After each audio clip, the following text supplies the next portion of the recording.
existé, Moïse n'a jamais existé. Je n'ai pas parlé de Mohamed parce que ça ne m'intéresse pas pour l'instant. Mais si on démontre que Jésus n'a jamais existé, si on démontre que Moïse n'a jamais existé, ça veut dire que les livres qu'on leur attribue sont nuls, ce n'est pas la vérité. Même les descendants des Juifs à l'heure actuelle reconnaissent volontiers que la Bible, l'Ancien Testament, est un tissu d'histoire totalement mensongère. Absolument rien n'est vrai dedans. Moïse, il y a deux chronologies qui essaient de situer le moment où Moïse a vécu. Il y a une chronologie qu'on appelle la chronologie longue, qui date d'un pharaon qui s'appelle Merneptah, 1300 et de poussière avant Jésus-Christ.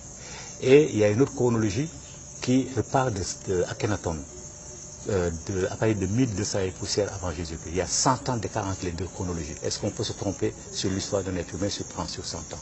Jamais. Moïse, beaucoup de choses démontrent, peut-être qu'on n'a pas le temps, démontrent que Moïse n'a jamais été un personnage historique. Jamais.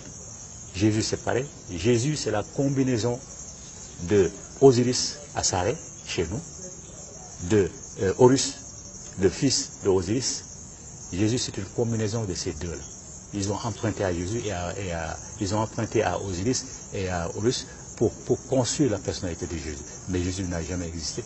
Et que dites-vous du pharaon? Mais le pharaon est une réalité. Le pharaon, c'est notre roi. D'ailleurs, aujourd'hui, on l'appelle Phari. Les Phari et pharaons, c'est pareil. Les pharaons sont nos rois. Depuis les origines de l'Égypte jusqu'à l'occupation romaine, tous les pharaons étaient des noirs authentiques. D'ailleurs, les Romains, quand ils sont venus, ils prenaient la titulature des pharaons. Mais est-ce que vous pouvez nous, histoire pour l'histoire, est-ce que vous pouvez nous dire un tout petit peu, n'est-ce pas, la tragédie de la noyade du pharaon qui a causé surtout sa mort? Mais ce sont des histoires, ça, c'est pas la réalité. Tout ça, c'est du bidon, c'est n'importe quoi qui a été écrit. Je vais vous dire la vérité. La mer Rouge, là, la mer Rouge, c'est un mensonge. Et c'est pris d'un mythe africain. D'un mythe africain, pharaon, justement, dont la princesse, dans ce mythe-là, la princesse a perdu sa bague et il y avait un initié dans la barque qui a fendu l'eau pour prendre la barque. Les Hébreux n'ont fait que copier. Cette histoire, ils l'ont copié de ça. Noé, ils ont copié Noé d'une histoire babylonienne qui a fait qu'effectivement, c'est exactement la même chose. C'est un type qui s'appelle Nin-Ursap. Donc, Dieu a détruit le monde et lui a dit de construire une arche avec un couple de chaque être qui existe. Il a fait pareil et à un moment donné, il a envoyé un oiseau. L'oiseau lui a dit la terre ferme est là, ils ont accosté. Les Juifs ont pris exactement pareil, ils ont fait pareil. Moïse est la comparaison d'un grand roi plutôt qui s'appelle Sargon d'Akkadi. Lui, c'est pareil aussi. Sa mère l'a mis dans un panier d'osier, l'a mis dans l'eau et une princesse l'a ramassé et en a fait un grand personnage. C'est exactement ce que les Juifs ont pris pour donner à Moïse. C'est-à-dire que toute la Bible est une combinaison de mensonges, de manipulations historiques, de comptabilité. Surtout pour ce qui concerne le peuple noir. Mais tout ce que la Bible a dit sur le peuple noir est totalement faux et on peut le démontrer. Mais que dites-vous aujourd'hui de cette trace historique, n'est-ce pas, de l'époque pharaonienne au niveau de l'Égypte et avec cette histoire de Moïse et du pharaon? Que dites-vous aujourd'hui de ces traces de l'histoire qui sont en Égypte? Ce n'est pas de l'histoire, c'est de la manipulation. Ce sont des mensonges que l'on tente de faire, de rendre historiques, mais qui n'ont jamais existé. Ce qui est historique, ce sont les temples. Elle est là, ils sont là les temples. Ils sont là les temples dans leur majesté. Les pharaons sont là avec leur momification, les objets qu'ils ont créés. Tout ça, c'est historique. Mais quand vous parlez ainsi, et pourtant dans le Coran, Dieu dit qu'il fera, n'est-ce pas, des restes du pharaon, de la dépouille du pharaon, n'est-ce pas, un exemple pour les hommes actuels pour savoir pour avoir peur, n'est-ce pas, du châtiment divin. Que dites-vous de ce passage au niveau du Coran, dans le Coran? Je viens de dire qu'il n'existe pas de livre sacré, il n'existe pas de religion dite révélée. Ça n'existe pas. Tous ces livres sont écrits par des humains. Ce sont des humains qui ont écrit le Coran. Ça vous plaît, ça vous déplaît, ça déplaît à ceux qui m'écoutent, mais c'est la stricte réalité. Le Coran a été écrit par des êtres humains. Et j'ai dit, il a été écrit plus de 3000 ans avant nos écrits à nous. Donc le Coran ne peut rien dire. Ce Dieu-là, Allah, ne peut rien savoir. C'est que les dieux qui l'ont précédé l'ont déjà su. C'est-à-dire notre Dieu à nous. Allah ne peut rien dire de plus. Et si le Coran a dit ça, il est clair que ceux qui ont écrit ce passage-là ont menti. Ils savent qu'ils ont menti. Ça n'existe pas. Jamais aucun pharaon n'a été noyé. Jamais. Jamais le déluge n'a eu lieu, jamais. Mais j'ai dit que les ancêtres, plutôt les descendants de ceux qui ont créé ces histoires-là, reconnaissent que ce sont des mensonges, reconnaissent que c'est farfelu ces histoires-là. Tout le monde le reconnaît. Alors, histoire farfelue, révélation, pas de révélation. Alors, jusqu'où aujourd'hui cette étude que vous menez, cette science que vous prenez aujourd'hui, doit mener, n'est-ce pas, l'Afrique? Parce que vous dites que votre combat, c'est juste un combat panafricain. Donc, jusqu'où vous voulez que ce combat vous mène? Non, nous, on sait que sans libération spirituelle et culturelle, jamais l'Afrique ne sera libérée. L'Afrique ne peut pas être libre en étant musulmane, en étant chrétienne, en étant juif, en étant tout sauf elle-même. Ce n'est pas possible. Vous ne pouvez pas, on ne peut pas se réaliser dans la peau d'un arabe parce qu'on n'est pas arabe. Aucun de nos ancêtres n'est arabe. Regardez, tous les jours, on dit des Ousmane, des Fatoumata, des Pascal, des Janine. Jamais on ne dit Soundiata. Il y a des Ngolo aussi, des Ndji, des Zan. Oui, mais ça, vous entendez ça combien de fois dans la journée? Dans la journée, ce sont les Ousmane, les non-musulmans et chrétiens qu'on entend. Vous pensez que les noms étaient un handicap pour le développement? Un gros handicap pour le développement. Parce que ça nous coupe de nos relations avec nos ancêtres. Vous dites Ousmane, quel est votre ancêtre qui s'appelait Ousmane? Ça n'existe pas. Quels sont les vrais ancêtres qui sont Ousmane, ou Mahomet, ou Fatoumata, ou Pauline, ou Jacques? Ça n'existe pas. Donc vous n'avez aucun contact avec vos ancêtres. Voilà une autre forme d'aliénation qui fait que jamais nous n'allons prendre conscience. Nous déplaçons notre conscience historique vers l'extérieur de l'Afrique. Ça nous envoie vers l'Arabie, ça nous envoie au Moyen-Orient, chez les Juifs, chez les chrétiens, n'importe où, mais sauf en Afrique. Donc nous n'avons aucun repère. À partir du moment où vous n'avez aucun repère, mais nous ne pouvons pas nous construire, ce n'est pas possible. Donc les noms, il faut les rejeter. Si on veut être nous-mêmes, il faut se ressourcer sur le plan spirituel et sur le plan culturel. Tant qu'on sera, on va aller dans les directions des autres, on ne s'en sortira pas. D'ailleurs, les Noirs, ils vivent une contradiction permanente. Comment peuvent-ils se considérer comme les égaux des Arabes, alors qu'ils considèrent les ancêtres des Arabes comme supérieurs à leurs propres ancêtres? Comment les chrétiens, les Noirs chrétiens peuvent-ils se considérer égaux aux Blancs, alors qu'ils considèrent les ancêtres des Blancs supérieurs aux leurs? À partir du moment où tu considères les ancêtres de notre peuple supérieurs à tes ancêtres, mais tu es son esclave. Mais aujourd'hui, lorsque vous prenez, je vois que vous mettez beaucoup l'accent sur le nom, sur les attributs du nom, sur le comportement africain, sur, n'est-ce pas, le langage africain. Alors, aujourd'hui, dans ce combat de panafricain, si on vous demande aujourd'hui de donner un langage africain, quel serait ce langage? Non, ce n'est pas comme ça qu'on pose le problème. Il faut d'abord qu'on parle nos langues. Heureusement, dans le quotidien, on parle nos langues nationales.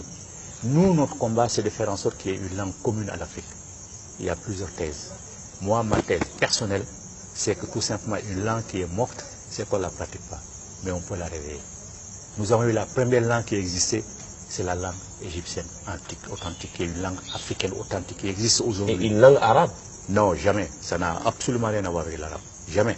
Peut-être l'Égypte plus maintenant, mais moi je parle de la vraie langue égyptienne qui a son écriture. Nous avons créé la première écriture qui existe. Toutes les écritures découlent de la nôtre.